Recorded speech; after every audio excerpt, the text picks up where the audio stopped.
الحمد لله رب العالمين والعاقبة للمتقين والصلاة والسلام على سيد الأنبياء والمرسلين نبينا محمد وعلى آله وصحبه أجمعين. اللهم أرنا الحق حقا وارزقنا اتباعه وأرنا الباطل باطلا وارزقنا اجتنابه. سبحانك لا علم لنا إلا ما علمتنا إنك أنت العليم الحكيم. أعوذ بالله من الشيطان الرجيم. قد أفلح من تزكى. وقال الله تبارك وتعالى وما خلقت الجن والإنس إلا ليعبدون. وقال الله تبارك وتعالى فمن زحزح عن النار وأدخل الجنة فقد فاز وما الحياة الدنيا إلا متاع الغرور. وقال النبي صلى الله عليه وسلم سبعة يظلهم الله في ظله يوم لا ظل إلا ظله إمام عادل وشاب نشأ بعبادة الله ورجل قلبه معلق في المساجد ورجلان تحابا في الله اجتمع عليه وتفرقا عليه ورجل دعته امرأته ذات منصب وجمال فقال إني أخاف الله ورجل تصدق بصدقة فأخفاها حتى لا تعلم شماله ما تنفق يمينه ورجل ذكر الله خاليا ففاضت عيناه. متفق عليه. صدق اللہ العظیم. الحمد للہ رب العالمین. تمام تعریفیں اللہ رب العالمین کے لیے ہے. اللہ تبارک و تعالیٰ کے فضل و کرم سے ہم آج اس کے گھر میں حاضر ہوئے ہیں. اس کی بے پناہ نعمتوں، اس کی توفیق اور استقامت کے ساتھ، اور اللہ تبارک و تعالیٰ سے مزید استقامت کی دعا کرتے ہیں کہ ہمیں دین اسلام پر، قرآن و سنت نبی علیہ السلام کی اتباع کی ہمیں توفیق عطا فرمائے. اللہ تبارک و تعالیٰ نے ہمیں دنیا میں بھیجا اور اس دنیا سے زندگی گزار کے ہمیں اللہ تبارک و تعالیٰ کی طرف لوٹنا ہے. فرمایا کہ جو بندہ اپنا تزکیہ کرتا رہے، بار بار اپنا جائزہ لیتا رہے، وہی کامیاب ہے. اور اپنا جائزہ لینے سے مراد یہ ہے کہ وہ دنیا میں بھی اللہ تبارک و تعالیٰ نے جو راستے بتائے ہیں اس کی کامیابی کے لیے، اور اس دنیا سے جانے کے بعد روز محشر اور جنت تک کا جو سفر ہے، وہاں تک پہنچنے کے لیے جو راستے بتائے ہیں ان راستوں پر چلنے کی اسے بار بار کوشش کرے اور اپنا جائزہ لے. آپ علیہ السلام نے 7 قسم کے لوگوں کا ذکر کیا جو جس دن اللہ تبارک و تعالیٰ کے سائے کے علاوہ کوئی سایہ نہیں ہوگا. وہ 7 قسم کے لوگ اللہ تبارک و تعالیٰ کے خاص سائے میں ہوں گے. وہ اپنی دنیاوی زندگی کے جو اعمال ہیں، جو ان کا رویہ تھا دنیا کی زندگی میں، ان اعمال، ان رویوں اور اس عمل کی وجہ سے اللہ تبارک و تعالیٰ کے سائے میں ہوں گے 7 قسم کے لوگ. اور دیگر آپ علیہ السلام کی رہنمائی دیگر افراد کے بارے میں بھی ہے. تو یہ حدیث میں جو 7 قسم کے افراد کے بارے میں فرمایا کہ وہ اس دن جس دن اللہ رب العالمین کا سایہ کے علاوہ کوئی سایہ نہیں ہوگا. دوسری جگہ اللہ تبارک و تعالیٰ فرماتے ہیں تعرج الملائکۃ والروح الیہ فی یوم کان مقدارہ 50,000 سنہ، کہ وہ اس دن کی مقدار جو ہے 50,000 سال کی ہوگی، جو ایک بچے کو جو ہے وہ بوڑھا کر دے گی. وہ قیامت کا دن تعرج الملائکۃ والروح الیہ فی یوم کان مقدارہ 50,000 سنہ، 50,000 سال، 50 دن نہیں، 50,000 سال. اور دوسری جگہ فرمایا سورہ مزمل میں فکیف تتقون ان کفرتم یوما یجعل الولدان شیبا، کہ اگر تم نے کفر کی راہ اختیار کی تو اس دن کے عذاب سے کیسے بچو گے جو بچوں کو جو بوڑھا کر بنا دے گی. اتنا طویل، اتنا بڑا دن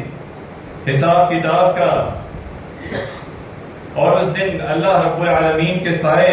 کے علاوہ کوئی سایہ نہیں ہوگا. اور آپ علیہ الصلوۃ والسلام نے فرمایا تدنى الشمس يوم القيامة من الخلق حتى تكون منهم كمقدار میل. قیامت کے روز سورج مخلوق سے قریب کر دیا جائے گا حتیٰ کہ وہ ان سے 1 میل کے فاصلے پر ہوگا. اور پھر مزید آپ علیہ الصلوۃ والسلام نے فرمایا فَيَكُونُ النَّاسُ عَلَى قَدَرِ أَعْمَالِهِمْ فِي الْعَرْضِ. اور لوگ، ہر بندہ، لوگوں میں سے ہر کوئی اپنے عمل کے مطابق پسینے میں ہوگا کہ دنیا میں جو وہ لے کر گیا، جو اپنے اعمال صالحہ، جو اپنا رویہ دنیا کی زندگی میں تھا، وہ اس کے مطابق جو ہے وہ اس دن پسینے میں ہوگا. فرمایا فَمِنْهُمْ مَنْ يَكُونُ إِلَى كَعْبَيْهِ کہ ان میں سے کسی کا پسینہ اس کے ٹخنوں تک ہوگا. وَمِنْهُمْ مَنْ يَكُونُ إِلَى رُكْبَتَيْهِ کسی کا پسینہ اس نے گھٹنوں تک ہوگا. اور پھر فرمایا کہ اپنے ہاتھ سے اپنے پسینے کے پیچھے وہ چھپ رہا ہوگا کہ وہ ہولناک دن، وہ قیامت کا دن کہ سورج 1 میل کے فاصلے پر ہوگا. اور آپ علیہ الصلوۃ والسلام نے فرمایا ان العرق یوم القیامہ لیذهب فی الارض 70 باعا وَإِنَّهُ لَيَبْلُغُ إِلَىٰ أَفْوَاهِ النَّاسِ أَوْ آذَانِهِمْ کہ قیامت کے دن پسینہ زمین میں 70 باع یعنی 70 مرتبہ دونوں ہاتھوں کو پھیلاؤ کے برابر ہوگا. اور لوگوں کو منہ یا ان کے کانوں تک پہنچ رہا ہوگا. تو وہ ہولناک دن، اور اس دن صرف اور صرف اللہ رب العالمین کا سایہ ہوگا. یوم لا ظل الا ظلہ. حضرت ابن عمر رضی اللہ عنہ بیان کرتے ہیں کہ رسول اللہ صلی اللہ علیہ وسلم نے فرمایا یوم یقوم الناس لرب العالمین کہ جیسے جو اللہ رب العالمین کے سامنے کھڑے ہوں گے اور اپنے پسینے میں بھیگے ہوں گے، اپنے پسینے کے اندر ڈوبے ہوں گے، اور ان 7 افراد جو ہے 7 قسم کے لوگ، یا اور آپ علیہ الصلوۃ والسلام نے جو ہمیں دوسرے مقامات میں رہنمائی دی، وہ اللہ رب العالمین کے سائے میں ہوں گے. سب سے پہلا وہ امام عادل، وہ اللہ رب العالمین کے سائے میں ہوگا کہ فرمایا عادل حکمران، عدل و انصاف کرنے والا حکمران جو اپنی حکمرانی کے دور میں رعایا کے ساتھ خود بھی عدل انصاف کرے اور اپنے وزیروں، اپنے مشیروں، اپنے ماتحتوں کو بھی عدل اور انصاف کا حکم دے. وہ عادل حکمران، وہ قاضی، وہ فیصلہ کرنے والا، وہ اللہ رب العالمین کے سائے میں ہوگا جو اپنی دنیا کی زندگی میں اپنے اختیارات کا صحیح استعمال کیا. تو اللہ رب العالمین اس دن اسے اپنے خاص سائے میں رکھیں گے، اس کے علاوہ اور کوئی سایہ نہیں ہوگا. 50,000 سال کی مسافت، اس کی لمبائی کا وہ دن. فرمایا اللہ تبارک و تعالی نے حضرت داؤد علیہ السلام کو حکم دیا یا داؤد انا جعلناک خلیفۃ فی الارض فاحکم بین الناس بالحق ولا تتبع الهوى فیضلک عن سبیل اللہ. اے داؤد، ہم نے آپ کو زمین میں خلیفہ بنایا، لہذا لوگوں میں انصاف کے ساتھ فیصلہ کرنا اور خواہش نفس کی اتباع نہ کرنا، ورنہ یہ بات آپ کو اللہ کی راہ سے بہکا دے گی. اللہ کے معاملے میں انصاف کے ساتھ فیصلہ کرنا، عدل کرنا، اور اپنی خواہشات نفس کو یا کسی کی خواہشات نفس کو اپنے حکم میں، اپنے فیصلے میں اس کے درمیان نہ لانا. وَلَا تَتَّبِعِ الْهَوَى فَيُضِلَّكَ عَنْ سَبِيلِ اللَّهِ، یہ آپ کو اللہ کے راستے سے بہکا دے گی.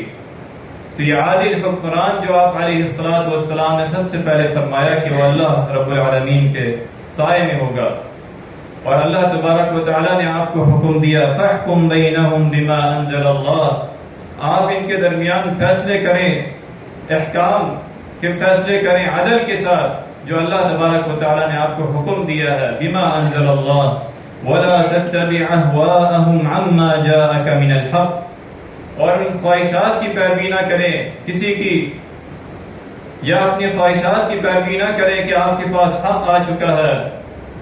پھر اللہ تبارک و تعالی نے تمام اہل ایمان کو حکم دیا ان اللہ یأمرکم ان تؤدوا الأمانات إلى أهلها وإذا حكمتم بين الناس أن تحكموا بالعدل إن الله نعم ما يعظكم به. بے شک اللہ تبارک و تعالیٰ تمہیں حکم دیتا ہے کہ تم امانتیں ان کے حقداروں کو ادا کیا کرو،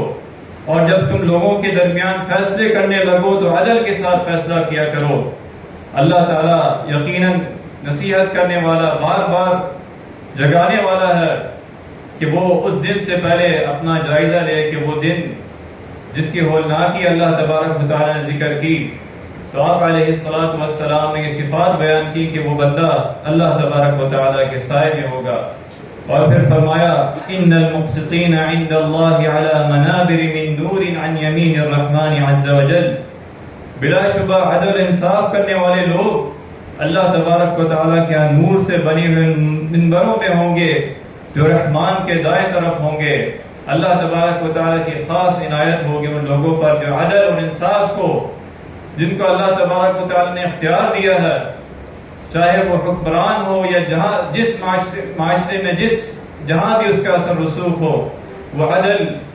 اور انصاف کے ساتھ لوگوں کے درمیان فیصلہ کرے تو اللہ تبارک و تعالیٰ اپنے سائے میں اس حکمران کو، اس شخص کو جگہ دیں گے۔ پھر فرمایا آپ علیہ السلام نے سخت الفاظ میں اس کے بارے میں فرمایا جو ناانصافی کرے،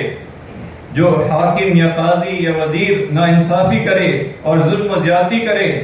فرمایا جس بندے کو اللہ تعالیٰ نے کسی رعایا کی ذمہ داری سونپی، پھر وہ اپنی موت کے وقت اپنی رعایا سے دھوکہ کر رہا ہو تو اللہ تبارک و تعالیٰ جنت کو حرام کر دیتا ہے۔ سخت نافرمانی، سخت اس سے وعید سنائی کہ اللہ تبارک و تعالیٰ ایسے شخص کو جو دھوکہ دے، ظلم ناانصافی کرے، اللہ تبارک و تعالیٰ ایسے شخص کو نہیں پسند کرتا اور نہ اسے اپنے سائے میں جگہ دے گا۔ دوسرا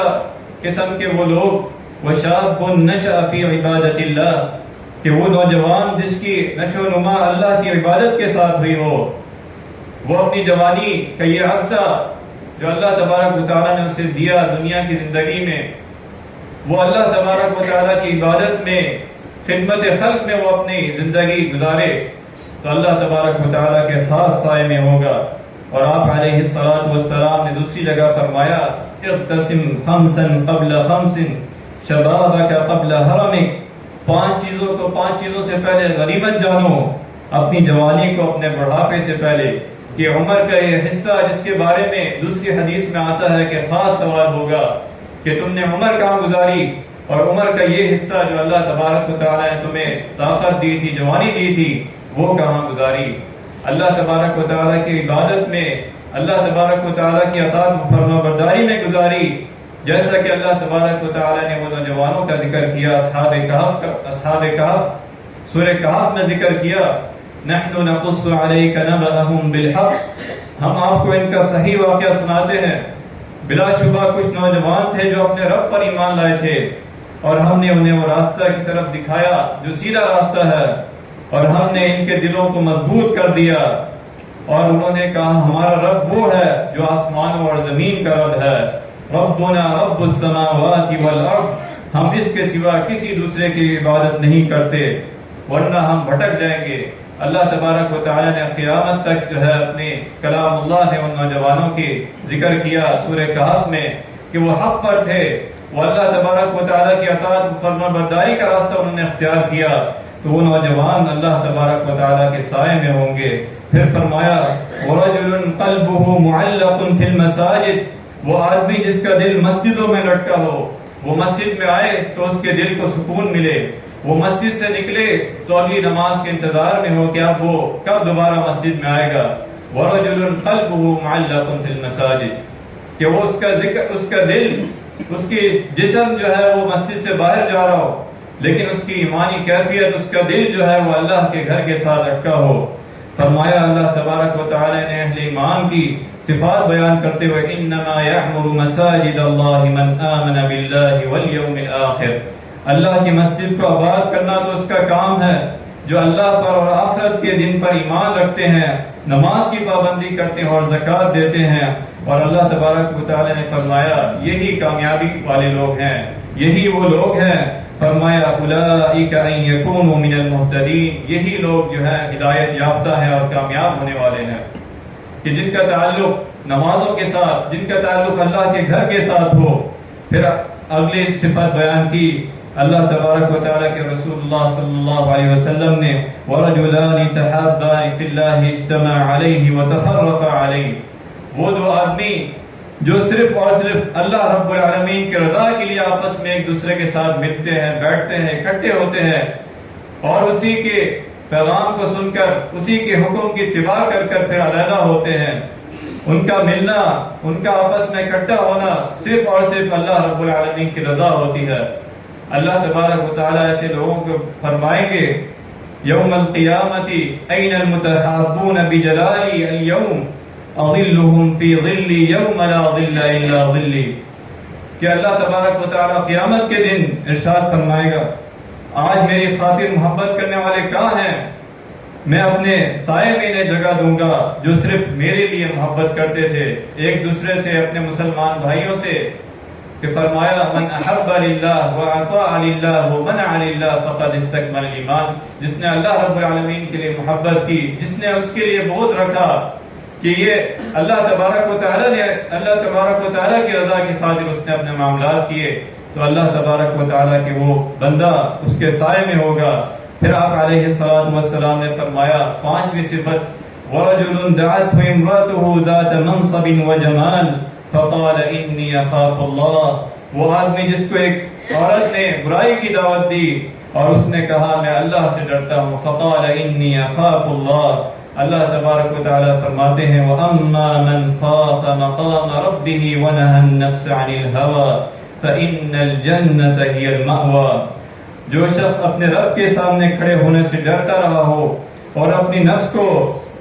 نفس کی خواہشات کو روکے رہا ہو تو اس کا ٹھکانہ جنت ہے، اللہ تبارک و تعالیٰ کی رضا ہے اور اس کا عرش کا سایہ ہے اس دن جس دن کوئی سایہ نہیں ہوگا۔ پھر فرمایا وَرَجُلٌ تَصَدَّقَ بِصَدَقَةٍ فَأَخْفَاهَا حَتَّى لَا تَعْلَمُ شِمَالُهُ مَا تُنْفِقُ يَمِينُهُ، وہ آدمی جس نے اس طرح صدقہ کیا، اللہ کے راستے میں مال خرچ کیا کہ اس کے بائیں ہاتھ کو بھی پتہ نہ چل سکے کہ اس کے دائیں ہاتھ نے کیا خرچ کیا۔ فرمایا ان تبدوا الصدقات فنعما ہی، اگر تم صدقات ظاہر کر کے دو تو وہ خوب ہے، بہتر ہے، وَإِن تُخْفُوهَا وَتُؤْتُوهَا الْفُقَرَاءَ فَهُوَ خَيْرٌ لَكُمْ، اور اگر تم اہل حاجت کو خفیہ طور پہ دو اور تمہیں ان کا پتہ ہو تو اللہ تبارک و تعالیٰ کو یہ زیادہ محبوب ہے، زیادہ رویہ پسند ہے۔ وَإِن تُخْفُوهَا وَتُؤْتُوهَا الْفُقَرَاءَ فَهُوَ خَيْرٌ لَكُمْ، یہ زیادہ بہتر ہے اور اللہ تبارک و تعالیٰ تمہارے گناہوں کو دور کر دے گا۔ وَيُكَفِّرُ عَنْكُمْ سَيِّئَاتِكُمْ وَاللَّهُ بِمَا تَعْمَلُونَ خَبِيرٌ، اللہ تبارک و تعالیٰ ہر ایک ذرہ برابر بھی جو تم نیکی کرو گے اس کے علم میں ہے، اس کے احاطے میں ہے، تو جو تم صدقہ ظاہر کر کے کرو اور جو پوشیدہ کر کے کرو اللہ تبارک و تعالیٰ کو اور زیادہ محبوب ہے۔ اور اس کے نبی علیہ السلام نے فرمایا کہ وہ بندہ جو اللہ تبارک و تعالیٰ کی رضا کی خاطر صدقہ کرے اور اس طرح صدقہ کرے کہ وہ ایک ہاتھ سے کرے دوسرے ہاتھ کو بھی نہ معلوم چلے، تو اللہ تبارک و تعالیٰ کے سائے میں ہوگا۔ اور آخری قسم جو اس حدیث میں آئی وہ بندہ فرمایا وَرَجُلٌ ذَكَرَهُ اللَّهُ خَالِيًا فَفَاضَتْ عَيْنَاهُ، وہ آدمی جس نے علیحدگی میں اللہ تبارک و تعالیٰ کو یاد کیا اور اس کی آنکھوں سے آنسو بہ نکلے، اس کو ندامت ہوئی، اس کو ماضی کی زندگی میں ندامت ہوئی۔ فرمایا مومنین تو وہ ہے انما المؤمنون الذين اذا ذكر الله وجلت قلوبهم وَإِذَا تُلِيَتْ عَلَيْهِمْ آيَاتُهُ زَادَتْهُمْ إِيمَانًا وَعَلَى رَبِّهِمْ يَتَوَكَّلُونَ، سچے مومن تو وہ ہیں جب ان کے سامنے اللہ کا ذکر کیا جائے تو ان کے دل کانپ اٹھتے ہیں، اور جب انہیں اللہ کی آیات سنائی جائیں تو ان کا ایمان بڑھ جاتا ہے اور وہ اپنے رب پر توکل کرتے ہیں۔ یہ صفات ہیں اللہ تبارک و تعالیٰ کے نبی علیہ السلام نے ہماری رہنمائی فرمائی کہ جو بندہ دنیا کی زندگی میں اپنا رویہ اپنے اعمال صالحہ اس کے مطابق بنا لے، اللہ تبارک و تعالیٰ دنیا میں بھی اس کو محبوب کر دے گا۔ اللہ تبارک و تعالیٰ اس دن جس دن اس کی طوالت کے بارے میں آیا کہ وہ 50,000 سال بڑا دن ہوگا اور اس دن کوئی سایہ نہیں ہوگا سوائے اللہ تبارک و تعالیٰ کے سائے کے. اللہ تبارک و تعالیٰ ان لوگوں کو، ان عدل کرنے والوں کو، ان عبادت کرنے والوں کو، اللہ سے ڈرنے والوں کو، صدقہ خیرات اس طرح کرنے والوں کو صرف اللہ کی رضا کے لیے کرے، اور آپس میں تعلق اور محبت اس لیے کرنے والے کہ وہ اللہ تبارک و تعالیٰ کی رضا کی خاطر آپس میں جڑیں، تو اللہ تبارک و تعالیٰ اسے ان لوگوں کو اپنے سائے میں جگہ دے گا. اللہ تبارک و تعالیٰ سے دعا ہے کہ ہمیں بھی ان سبعۃ یظلھم اللہ فی ظلہ، ہمیں بھی اس میں شامل فرما دے. اللہ تبارک و تعالی ہمیں بھی جہاں ہماری استطاعت ہے، اللہ تبارک و تعالی ہمیں عدل کرنے والا بنا دے. اللہ تبارک و تعالی ہمارے دلوں کو مسجدوں کے ساتھ جوڑ دے. اللہ تبارک و تعالی ہمارے اندر بھی یہ صفات پیدا فرما دے کہ ہم سبعۃ یظلھم اللہ اور دیگر جو آپ علیہ الصلوۃ والسلام نے صفات بیان کی ہیں، اللہ تبارک و تعالی ہمارے اندر بھی وہ صفات آ جائیں. اللہ تبارک و تعالی جو کچھ سنا ہے اس پر عمل کرنے کی توفیق عطا فرمائے. وآخر دعوانا الحمد للہ رب العالمین.